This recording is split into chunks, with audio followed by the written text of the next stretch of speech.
Let me begin with a topic that both Senator Collins and I touched upon, that is the development of offshore wind power.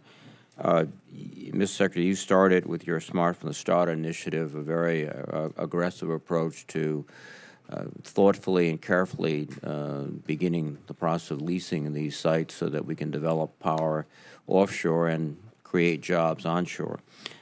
My concern is in Rhode Island that we're really falling behind in the timing and environmental assessment. The Mid-Atlantic region seems to be going forward rapidly. We're not, and that's troubling to me in one particular aspect. We've done so much preliminary work over the last 5, 6, 7 years in terms of the ocean SAMP, where we have, I think, a much better scientific basis with respect to tidal conditions, fishing practices, the whole geographic and geological areas, and yet we seem to be sort of not at the front of the line. We seem to be in the back of the line. So I would ask you, could you commit to help us expedite this time frame, get the environmental assessment done, the same sort of period that Mid-Atlantic states are, and then move forward to leasing? Can you help us with that? Absolutely, Senator Reid, and maybe because I know many of you and Senator Collins in particular, are very interested in Atlantic wind. If I may take just a few minutes to speak about the effort in general. You know, I have from day one as Secretary of the Interior thought that Atlantic wind was one of the most promising renewable energy programs for the United States of America, for the ease of transmission because of the high quality of the wind, because of the topography off in the Atlantic. And so our Smart from the Start program is intended to stand up offshore wind in the Atlantic. The President has been very supportive and has been leading the effort in making sure that we do everything that we can. We have set up task forces in each of the states, and they're moving with us to make sure that we are deconflicting the uses of the ocean so that we can stand up offshore wind in a real way.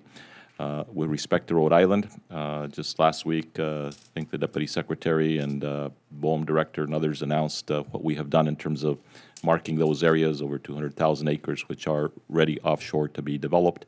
We're moving forward with the environmental assessment, and we hope to be able to publish that this summer in the state of Rhode Island, and we will do everything we can to get it done. Let me, ancillary question is, as you know, we have two major projects, one in federal waters and one in state waters off of Block Island. The Department of the Interior and the Army Corps of Engineers and others have to give us approval for a transmission line from the state project, Block Island, essentially to the mainland. And would you also commit to helping us expedite from the Interior and BOEM's position those approvals? The answer is absolutely yes, and I would like David Hayes maybe to speak just a little bit to the Rhode Island issue, because he has been working very closely with BOEM to make sure that we're moving as fast as we can and that we're cutting down the permitting time on what we're doing both in Rhode Island as well as in other states. Thank you, and I want to thank the Secretary Hayes for his great work in this effort. Thank you. Thank you, Senator. I think the Secretary really said it all. We are very eager to move forward with Rhode Island and also with the deepwater work in Maine. With regard to Rhode Island, I'll just comment that the SAMP work that the state has done and that you have encouraged will absolutely pay dividends in terms of the schedule for getting steel in the water off Rhode Island.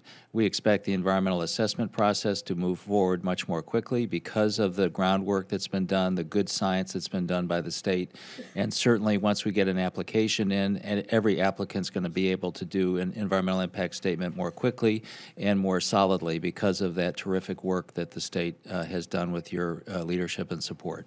Thank you very much.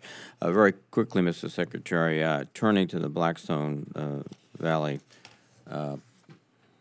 park. As you know, last year the park system put out a tentative approval, and we're waiting for the final version. And can we get some indication of when the final study from the Park Service will be released? Because without that, it's difficult for us to argue among our colleagues for the kind of authorization that's necessary. Senator Reid, I will do everything to get the study sprung. It is essentially completed and there's process underway, but there's no doubt that the center that founded the Industrial Revolution of America and all the history that you have in the Blackstone area, the support of your governor, both senators, the support of Massachusetts as well. All that is in our calculus. I think it would be a great addition to our national park system. Thank you very much, Mr. Secretary.